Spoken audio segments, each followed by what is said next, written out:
నమస్తే అండి, నేను రజాక్. జగన్మోహన్ రెడ్డి గారు అసెంబ్లీలో రావడానికి అడుగు పెట్టడానికి భయపడుతున్నారా? పవన్ కళ్యాణ్ గారిని ఫేస్ చేయాలంటే ఇబ్బంది పడబోతున్నారా? నారా చంద్రబాబు నాయుడు గారిని అసెంబ్లీ వేదికగా వైసీపీ పార్టీ నేతలు మాట్లాడిన మాటల్ని ఇక్కడ నిగ్గదీసి మాస్ ర్యాగింగ్ చేస్తారని జగన్మోహన్ రెడ్డి గారు గ్రహించినారంటే టీడీపీ పార్టీ అభిమానులు అయితే అదే చెప్తున్నారు. అసెంబ్లీలో లేనటువంటి పవన్ కళ్యాణ్ గారి గురించి పదే పదే అసెంబ్లీలో మాట్లాడినారు. చంద్రబాబు నాయుడు గారి వ్యక్తిగత జీవితం గురించి, ఆయన కుటుంబ సభ్యుల గురించి, ఆయన భార్య గురించి, నారా లోకేష్ పుట్టుకల గురించి అసెంబ్లీలో మాట్లాడినారు. 151 స్థానాలు ఇచ్చి రాష్ట్రాన్ని అభివృద్ధి పదంలో ముందుకు తీసుకెళ్ళండి, రాష్ట్రాన్ని అద్భుతంగా తయారు చేయండి అని అత్యంత అద్భుతమైన మ్యాండేట్ మీకు ఇస్తే మీరు చేసిన పని ఏందంటే అసెంబ్లీ వేదికగా ఒక పెద్ద స్క్రీన్ పెట్టి దాంట్లో ఇది చేశాడు, అది చేశాడు, అది చేశాడు, ఇది చేశాడు. సరే, చెబితే చెప్పారు.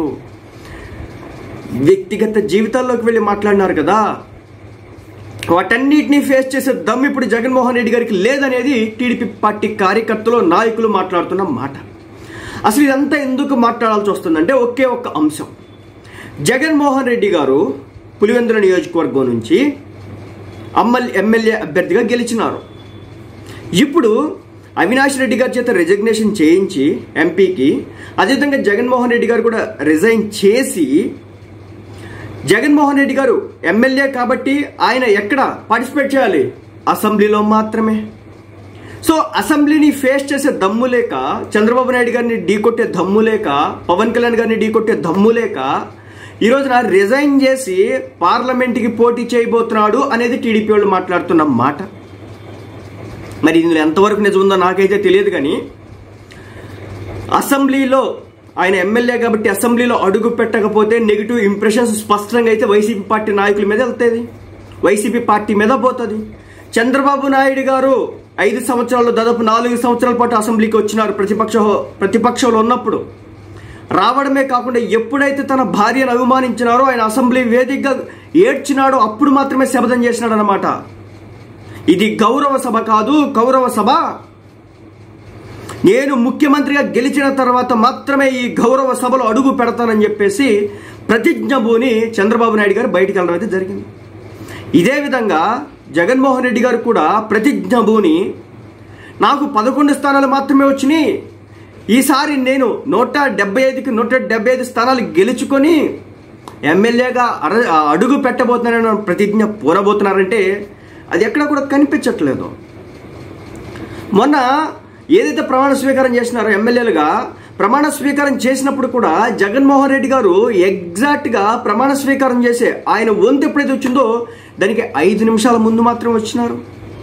మీరు చూస్తూ ఉంటే కనుక ఆయన మెట్లు ఎక్కుతూ ఉంటూ టైం చూసుకుంటాడు, ఎప్పుడు వెళ్ళిపోదామా అని. ఆయన పైకి వెళ్ళిన తరువాత అక్కడ ప్రమాణ స్వీకారం చేసిన వెంటనే 1 మినిట్ కూడా అక్కడ లేకుండా అధికార పార్టీకి సంబంధించిన నాయకులు, కూటమి నాయకుల్ని విష్ చేయకుండా, చివరాఖరికి స్పీకర్ని కూడా తన స్థానంలో కూర్చోపెట్టకుండా వైసీపీ పార్టీ అధ్యక్షుడు జగన్మోహన్ రెడ్డి గారు చేసిన పనులివి.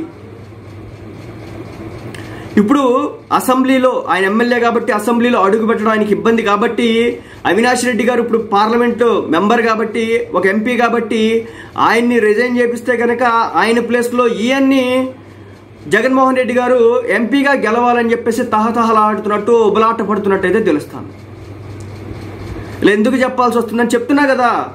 ఇప్పుడు ఇక్కడ వచ్చేసి పవన్ కళ్యాణ్ గారిని ఫేస్ చేయాలి, నారా లోకేష్ గారిని ఫేస్ చేయాలి, చంద్రబాబు నాయుడు గారిని ఫేస్ చేయాలి, అచ్చెన్నాయుడు గారిని ఫేస్ చేయాలి, పయ్యావుల కేసు గారిని ఫేస్ చేయాలి, 164 మంది సభ్యుల్ని ఫేస్ చేయాల్సి ఉంటుంది జగన్మోహన్ రెడ్డి గారు.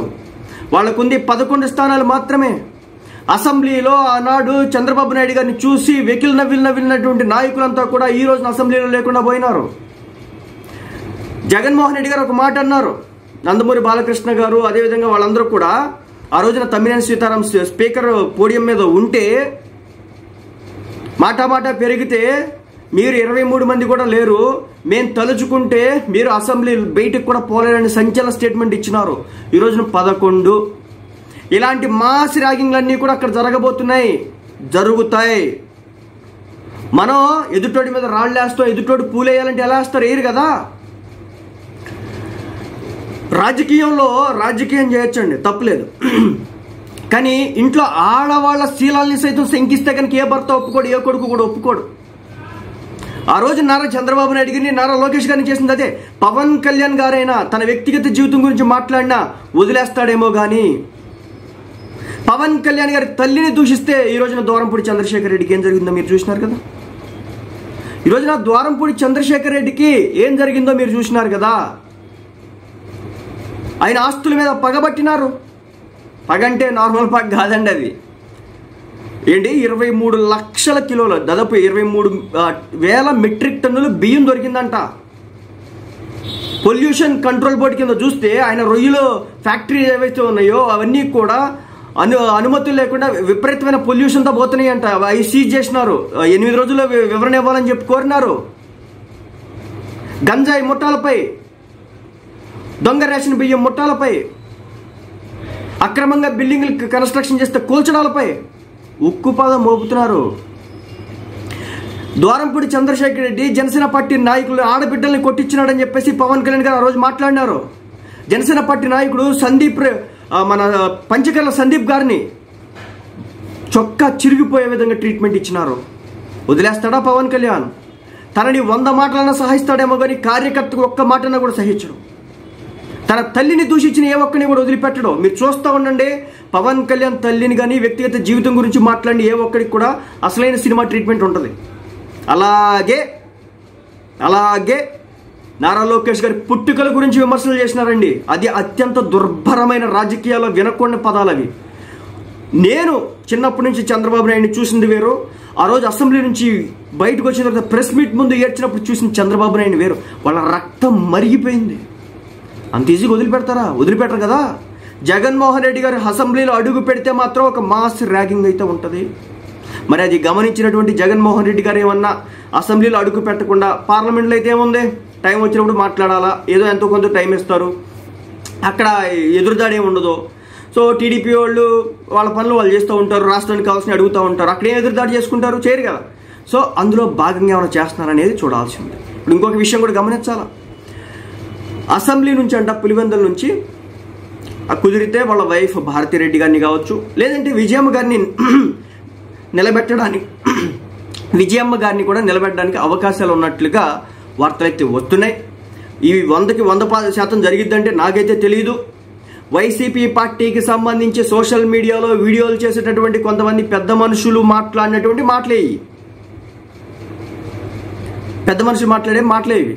సో అందులో భాగంగా తీసుకుని మాట్లాడడం అయితే జరుగుతుంది తప్ప మనం పుట్టించినవి కాదు. అదేవిధంగా సోషల్ మీడియాలో టీడీపీ పార్టీ అభిమానులు అయితే గత 2 రోజులకైతే ఇదే అంశం మీద దమ్ముంటే అసెంబ్లీలో అడుగుపెట్టని చెప్పి ప్రతి సవాళ్ళు జరుగుతున్నాయి. వైసీపీ పార్టీ కార్యకర్తల దగ్గర పాపం ఎలాంటి సబ్జెక్ట్ ప్రస్తుతానికైతే లేదు, ఎందుకంటే 100% వాళ్ళకు కూడా తెలియదు కాబట్టి. ఏదేమైనా జగన్మోహన్ రెడ్డి గారు అసెంబ్లీ నుంచి వెళ్ళిపోతే కనుక మామూలు సినిమా కాదు, ఇంకో సినిమా ఉంటుందని చెప్పొచ్చు. టీడీపీ టాక్టికల్ గేమ్ వేరే నెక్స్ట్ లెవెల్లో ఉంటుందని చెప్పొచ్చు. చూడాలి మరి ఏం జరగబోతుందో.